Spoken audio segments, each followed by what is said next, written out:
Ashley Rooney from the Lexington Remembers World War II Committee.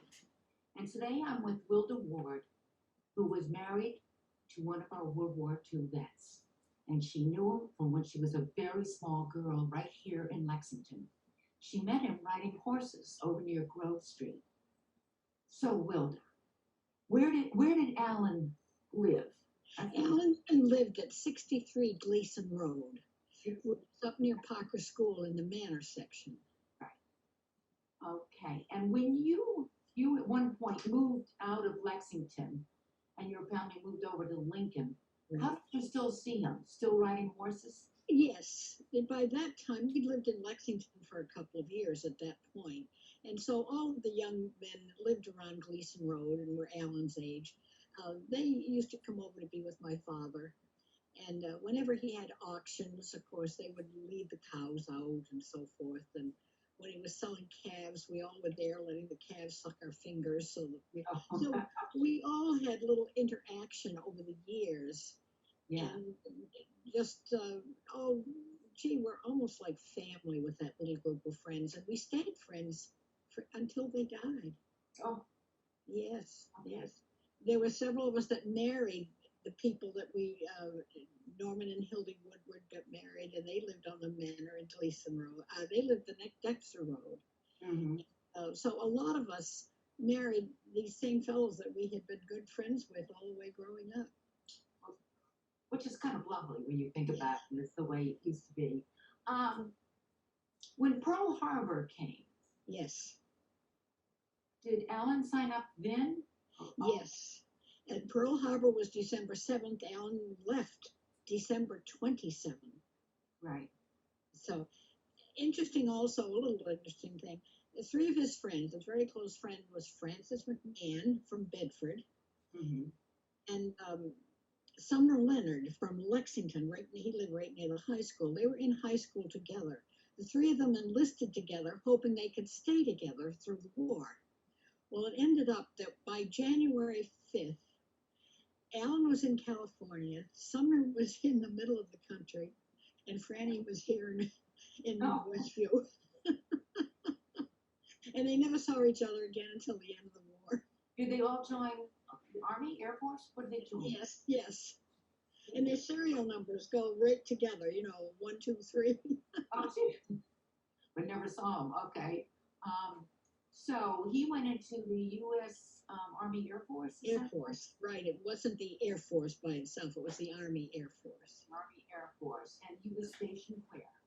Well, at the beginning, he was stationed in California, where they sent him there, and he went to the Boeing School of Aeronautics in Oakland. Uh-huh.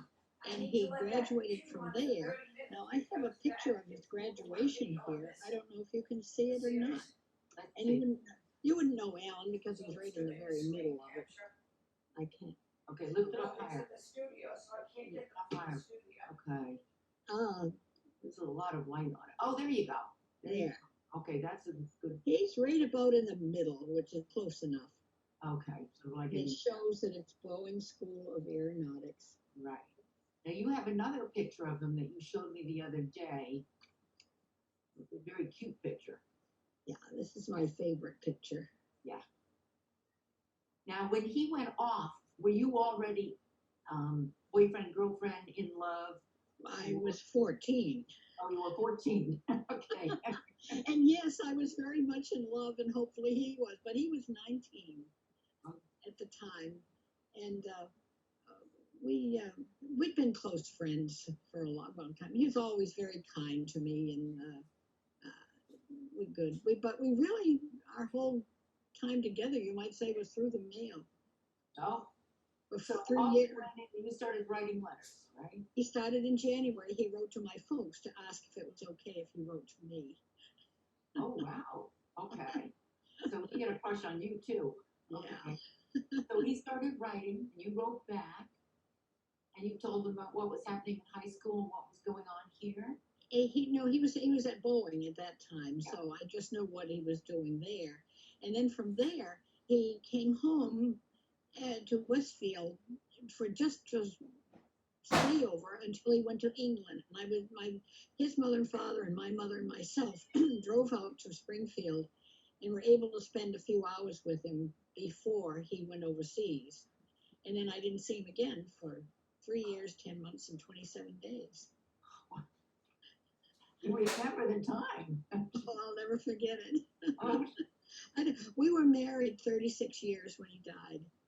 And I don't think we were married as long as he was overseas. okay. So when he went overseas, that had to be really hard for you. You must have been very worried about it. Of course, by the day, yes. I was so glad that he wrote. We each wrote twice a week. Of course, I wrote whenever I felt like it. Maybe it was more, but at least Mondays and Thursdays was our make sure that we wrote, so we had an idea when a letter was coming from each other. Now you, I think for the whole war, Mondays and Thursdays, I wrote to him. but you told me a story that when he was in Africa, you didn't hear from him for 9 months. 9 months, nobody heard from him at all. And I understand that at one point they had flown over North Africa. He was troop carrier.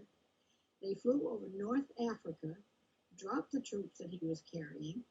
They had to circle the field until those troops took the field over from the enemy and were able to land because they didn't have gas to get back to France.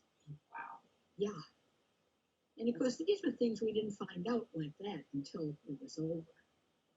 Were you panicked with those 9 months? Did you think he was? Oh, it was terrible. The only thing that was okay was, I'll say it like this, as of today, we hadn't got any news from the War Department that anything had happened.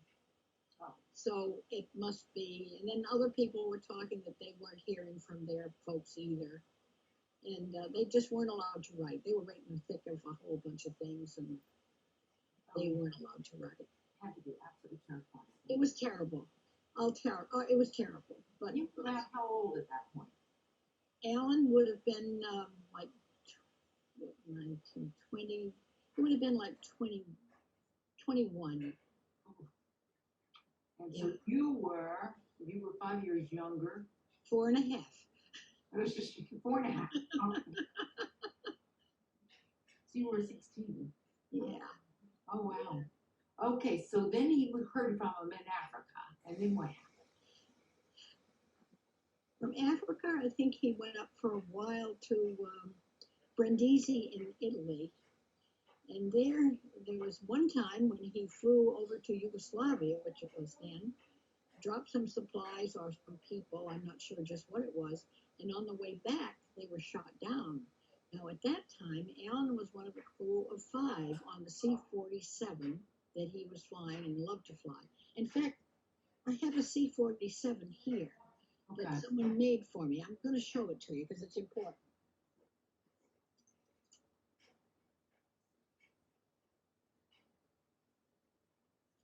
Yes. And don't these planes fly over to Hanscom occasionally? Yes, they're still in service. They're still in service. They call it, I think, a D6 now. Okay. So was he shot down? Was he shot down over Yugoslavia? Over the GNC. Shot down over the And Alan at that time was the radio operator and part of the 5-man crew that flew that plane. Mm-hmm. And when the plane, of course, got into the ground, into the water, and just as the plane sank, the PBY came over the horizon to rescue them. Yes. So it turned out, for Alan, to be quite an interesting experience. Now, what's a PBY? That's another airplane that would come and be able to land on the water and sort of save people, pick them up out of the water. So they would have come in and landed on the water, picked up the crew, and taken them back to their crew. Okay. Wow, he was a lucky person. Wasn't he lucky? Then there was another time, did I tell you about this, that he was stationed in India? Yes, he was stationed in India, and they called it the CBI area, China, Burma, India. And for 4 months, he and his crew flew in that plane over the hump. I wonder if people remember that, but that was flying through all of those horrible mountains over there. In the Himalayas, right? 75 or 80%, you can look it up in the records, 75 to 80% of the crews never made it back. They used their crack crews for that assignment, and they were only put out there for 4 months at a time. But he was stationed there in India, which they flew from, and carried supplies over the hump Mm. and back. And luckily, he made it just fine. And so he carried supplies to the Asiatic front over in Burma. That's right. I'm not sure where he landed in that area, but it was either China, Burma, or India. Yeah, they had a terrible time over there. Oh, it was terrible. He certainly got to see a lot of the world. He did. He did. And he came back and he was stationed for the rest of the time in Italy. I think the town was Brindisi. And, oh, that's my phone ringing, but I'm not going to take it. Oh, I think it's mine. Oh. Just got everything off the house. I'm in Italy. Okay. Okay, go on. So from there, as I say, he was in Italy and doing his thing. At that point, things had simmered down a little bit, and Alan was a professional guitar player. And at that point, he had joined the Yankee Rhythm Commandos, and it was a pretty good sized band there in the Air Force, and he was the guitar player in that. The Yankee Rhythm Commandos. That was the name they called themselves. Mm-hmm. Yeah. So they were well known in the Air Force. They were well known in that place. He was in the 12th Air Force, and they were well known in that. Okay. The 12th Air. Okay. Yeah, but I didn't ask you what was his unit. So it was the 12th. That was the 12th Air Force, and it was the troop carrier units. Okay. So he was playing the guitar now. Things were a little calmer. He had played before he went into the service. He was with a group before then, and he played professionally for almost all his life. Was that his job? No, that was his avocation. He worked for the Frost and Higgins Company in Arlington. He was the landscape director. Oh. And enjoyed that very, very much, and was with them for 20 odd years. But weekends he was playing the guitar, weddings and all kinds of things all over New England. And you were acting in plays.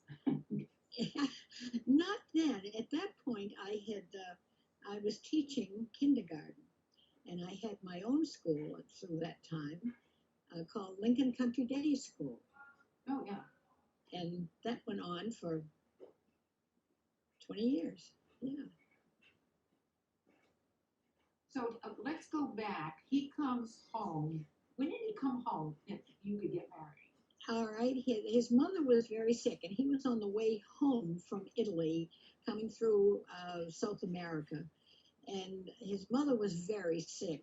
Looking back on it, I think she had Alzheimer's. Oh. But we didn't know about Alzheimer's then. It was called hardening of the arteries. Yeah. And she had been very sick, so the family had notified the Red Cross to see if Alan could come home. And it was so lucky that he did. And I'll just backtrack a little bit. Through the times the times we were waiting for Alan, of course, I had gotten very friendly with his family, and with his mother and his father, his sisters and brothers and so forth. And so the family had gotten in touch with Red Cross, and they got Alan home. And he was home, and he actually was home like 3 or 4 weeks before she died. But lucky, she knew we were planning on being married at that time. And we got married on Sunday, and she died on Tuesday. But we were so glad she knew. Was she there at the wedding? No, she was home in bed. Okay. But she knew. Getting married. Yeah, she had told her husband to be sure and wear his favorite ring and his good clothes, And so she knew we were getting married. And I'm so glad she had the time to see Alan and be with him for a couple of weeks. Right. And so we got married on July 15th. And the war was over in August. Okay, so he had to go back. He had to go back, yeah. Okay. He was home. A little to the wedding. I have read that many of the women who got married during the war, use parachute silk for their wedding dresses. Oh, isn't that nice? No, I didn't. Did you have to give up your sugar rationing to the baby? Yes, yes. I had to get sugar so that we could have a wedding cake. And several of our wedding presents were gasoline coupons so that we could take a little trip to New Hampshire. Oh, And all kinds of nice little things like that. I think we had to supply some butter also to something that was going on because that was rationed. and when you married him, did you move to a house or did you still live with your parents? I still lived with my parents until he was discharged. And then we lived there until, Sherry wasn't born for another year and a half. And we stayed there until she was about 6 months old. Uh-huh.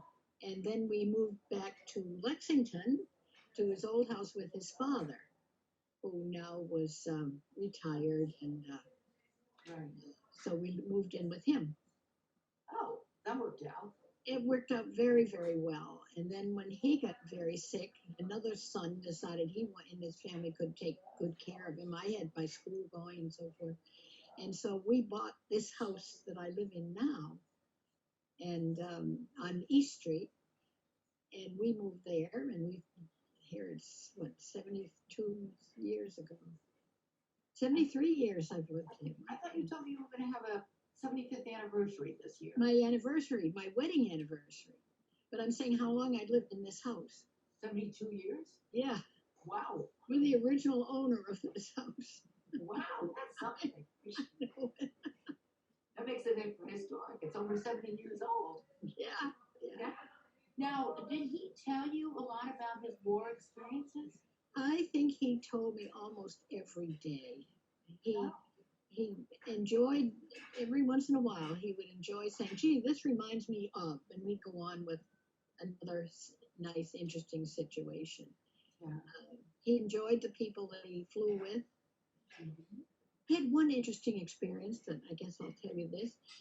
They were all warmed up, ready to go and leave and do something, whatever they did with their plane. And one of his friends another radio operator, came running across the field and said, Ward, they called, by the last name. He said, Ward, I've got a date tonight. Can I swap? He said, then I'm signed up to fly. Will you fly my time and let me go on my date and I'll do yours now? And Alan said, sure, okay. So he unplugged everything and he got off the plane. The other fellow got on. They turned the plane around, went to the end of the runway, and the plane blew up. He wasn't even back into the garage, the hangar. Oh my goodness, he saw his friend and it would have been him. Oh, that's terrible. And they were young enough, they were crazy young, And he said his attitude at that point was, well, I guess it wasn't my time. Wow. Isn't that something? That's one of the biggie things I remember. Yeah. He must have seen a lot on that China, Burma, India run because he did. That was a terrible he did. over there. He did. He said like you were working every minute. Yeah. It had to be terrifying. Yeah. But they all took it. That's why they had young people in the Air Force. This was all a great experience for these guys. Mm-hmm. They loved the crew they were with. They loved doing what they were doing. And wow, Yeah, really it's amazing. Yeah. And Alan made comments about that later on, too. He said, gee, I did things then that I would never do now. The only thing he did after he got a private pilot's license after he came home. Oh, he did? He wanted to do that. And I think that's where I'm very much interested in flying. In fact, I'm going to put in a little commercial now. I belong to the Massachusetts Air and Space Museum, mm-hmm. which is now open on the Cape.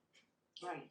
And I'm so excited about that because my interest in airplanes have just stayed my whole life. Yeah. And Alan got it started that way because he used to point out this plane and that plane and what it would do and all that good stuff. Yeah, that's great. Now, let's go back a little to the home front before I wrap up here. Did you have a victory garden? Absolutely. Everybody had a victory garden. Okay. You weren't being very patriotic if you didn't. And we had carrots and we had radishes and potatoes, Tomatoes? lettuce and tomatoes. I would say probably that's the most I can think of. Did your mother can and Oh, my mother canned beautifully. Yes, canned like mad. yeah? Did I you? didn't learn to do much of that stuff. I was too busy doing other things, and I wish I had learned a little more from it that time, but I did most of my learning after I got married. Oh, okay. Well, I don't know. I remember your high school career, and I'm not going to get into all that now. You were pretty busy there. Um, were you very aware of the rationing and the metal drives and all that? We were very aware of rationing, very aware. It was on the radio all the time. There was no TV at that time, but it was on the radio all the time. And people in Lincoln, anyway, were very proud of the fact that everybody cooperated, and especially saving metal. Metal was all taken and recycled. And then we had ration gas. We had enough gasoline to do your grocery shopping and things and to go to work. But you didn't have any, you couldn't go off for Sunday drives all the time. If you saved your coupons and didn't need the gas, of course you were careful and did that. And I remember we were not supposed to drive over 35 miles an hour because that also would conserve the gas. Ah, And we were not told very much about what was going on the other side of Boston. And we were supposed to pull our draperies shut at night, and all of our cars had headlights that the paint. Everybody painted the headlights from the top through the middle so that they were black halfway down. Everybody's headlights were black that way, so that if you did go out at night and you had your lights on, they didn't show as a sky glow. huh. Now, what about daylight savings time? Was that canceled, or I I don't read know. somewhere that it was canceled, or it was maintained? Now that you bring that up, I do remember something about it, but I don't think it was too much of a problem. Okay, I can't quite remember it. so they've changed it all. Because I know there's great arguments whether they should change it back. Yeah. Not Aren't they still arguing that? Oh, yes, that's the one. People don't like it. How would you compare that time to what we're going through now with the pandemic? I think this is worse because we're aware day by day, almost half day by half day, what's going on. Oh, that's true. See, we didn't. The only time we saw any news was if you went to the movies. And the movies then weren't like they are now. Of course, there was no color. And the first part of the movies was always news reports. Well, some of the news that we saw might have happened 6 months before. And so we were not aware. In fact, some of us thought it was so stupid. I remember hearing my folks talk about how stupid it was to paint the headlights. And this thing about, who's going to come over here from Europe and do any problem with us? See what we didn't know. Yeah. And here, right off of Boston, I learned later all the things that were happening. And we didn't hear about the stuff going to England that got bombed out unless someone was on one of the ships. And then they were shipped home or were notified that they had drowned and that sort of thing. So you weren't as aware of, and I'm talking my own self, of course, but wasn't aware as much as you are today when you're practically, if it was an invasion, we'd be in part of the guys running on the sand. Well, how did you find out about Pearl Harbor? The radio? About what? Pearl Harbor. How did you? Oh, I was listening to the radio. I remember them talking about it, that it had happened. And I remember Roosevelt coming on and talking about, this is a day in infamy. I'll never forget it. Never heard forget it. him in a speech. Yeah. Did you know where Pearl Harbor was? Oh, yes. In fact, Alan had played, I told him he had played professionally before he went into the service. And he was on a cruise ship with his guitar and a group going from Los Angeles to Hawaii for the whole summer. Yeah. It was for the whole summer before, it was in 41, the whole summer. Yeah. So very much aware. And then I had a pen pal, and I wrote a letter on the first airmail plane. really am old, aren't I? Yeah, I had a letter on that, so I was well aware of the Hawaiian Islands, and that's where Alan was so familiar with them because he'd been there like every weekend all summer long, and so we were very much aware of where that had happened, at least in my house. Did you follow his journeys in the Air Force on a map yourself? Yep. Yep. My first husband talks about how he used to have pins and he would pin different files. Yeah. Because I'd get a letter that would say somewhere in Italy, somewhere in North Africa, somewhere in India. So all you could do was poke something wherever you wanted to in Italy or North Africa. But a lot of your letters were censored, actually. That's right, all of them were. Yeah. It must have been really hard to feel close. When did he actually propose to you? Was it by mail? And this is interesting. His father proposed to me. He had sent a letter home to his father and asked his father to propose. And his mother and father, I was very friendly with them. And so this particular night, they had dinner in the dining room. Everything was very lovely, and I was surprised at that. And at the end of it, his father got up and he came around the table and he said, "My son has asked me to do him a favor." He got down on one knee and he had Alan's class ring from Lexington High School. Oh, that's wonderful. And it was 2 years before he came home. So I was 17. Oh, wow. How did your parents feel about you being 17? Oh, well, when I couldn't wait to tell my father. Oh, I was so excited to tell my father. And I said, "Is it okay? Can we get married?" He said, "Where is he?" And I said, "Well, I think he's in India." "Sure, get married if you want to."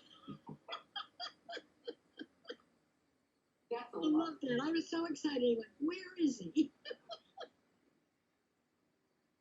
That's a beautiful story. It's a fun story. It was fun. Oh, and there's one other story you should tell that I already know. What did Alan, by the way, is it Allen or ALL? ALLAN. Okay. What did he bring you when he came home when he stopped in Brazil? Stopped in Brazil. I should have brought the pocketbook down. Brought me a beautiful alligator pocketbook that's like 12 by 14 size. And it's beautiful alligator, which I guess really is not nice to carry today, but it was beautiful. And a pair of nylon stockings, which, was something, and a bottle of perfume, Chanel number 5. Oh. Well, I tell you, it was just so exciting. I still have the pocketbook. I still have the bottle of Chanel number 5, but it's empty. And the nylons are well used, I expect.